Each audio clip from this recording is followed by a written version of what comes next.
कभी कैब भोपाली ने कहा था, ये दाढ़ियां ये तिलकधारियां नहीं चलती, हमारे अहद में मक्कारियां नहीं चलती।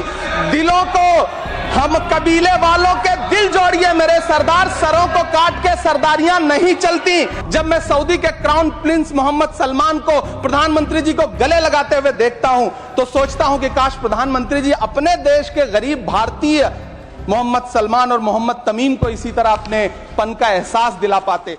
Shri Imran Pratapgarhi demand to restart UPSC residential coaching centre at Haj house Mumbai. धन्यवाद सभापति महोदय। मैं आज इस सदन में खड़ा होकर हाशिए पर मौजूद देश के लाखों SC ST और माइनॉरिटी के छात्रों की तरफ से यूपीए की चेयरपर्सन रही श्रीमती सोनिया गांधी जी और पूर्व प्रधानमंत्री डॉक्टर मनमोहन सिंह साहब को सैल्यूट करूंगा, जिनकी कोशिशों से सच्चर कमेटी की सिफारिशों के बाद 2009 में कोचिंगों के अभाव में प्रतियोगी परीक्षाओं में हिस्सा न ले पाने वाले SC ST और माइनॉरिटी के छात्रों के लिए रेजिडेंशियल कोचिंग एकेडमी शुरू की गई थी। डॉक्टर भीमराव अंबेडकर यूनिवर्सिटी, मानू हैदराबाद, AMU अलीगढ़, जामिया हमदर्द और जामिया मिल्लिया यूनिवर्सिटी में दूर दराज गांव से आने वाले बच्चों ने महंगी UPSC कोचिंगों के बजाय भारत सरकार की रेजिडेंशियल कोचिंग एकेडमी में एडमिशन लेना शुरू किया और उनके प्रतियोगी परीक्षाओं में जाने के सपने पूरे होने लगे।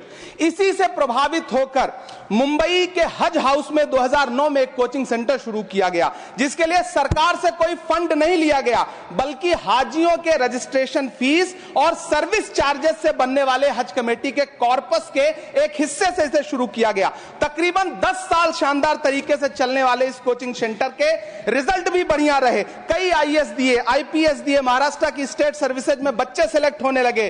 फिर आया कोविड, पहले सीटें घटाई गईं और फिर तत्कालीन अल्पसंख्यक मंत्री महोदया को मौका मिला और उन्होंने 2023 में इस कोचिंग सेंटर को बंद कर दिया। वो सैकड़ों छात्र जो हर साल इस कोचिंग सेंटर से फायदा उठा रहे थे, एक झटके में उनके सपने चकनाचूर कर दिए गए। सभापति महोदय, मैं जब देश के प्रधानमंत्री को प्रोटोकॉल तोड़ के कतर के अमीर शेख तमीम को रिसीव करते हुए देखता हूं, जब मैं सऊदी के क्राउन प्रिंस मोहम्मद सलमान को प्रधानमंत्री जी को गले लगाते हुए देखता हूं तो सोचता हूं कि काश प्रधानमंत्री जी अपने देश के गरीब भारतीय मोहम्मद सलमान और मोहम्मद तमीम को इसी तरह अपने पन का एहसास दिला पाते। कभी मैं जब प्रधानमंत्री जी को शेख हसीना जी को प्रोटोकॉल तोड़ के रिसीव करते देखता हूं तो मैं सोचता हूं कि कभी प्रधानमंत्री जी अपने देश की बेटी बिल्किस को भी इसी तरह से अपने पन का एहसास दिला पाते। कभी कैब भोपाली ने कहा था, ये दाढ़ियां ये तिलकधारियां नहीं चलती, हमारे अहद में मक्कारियां नहीं चलती।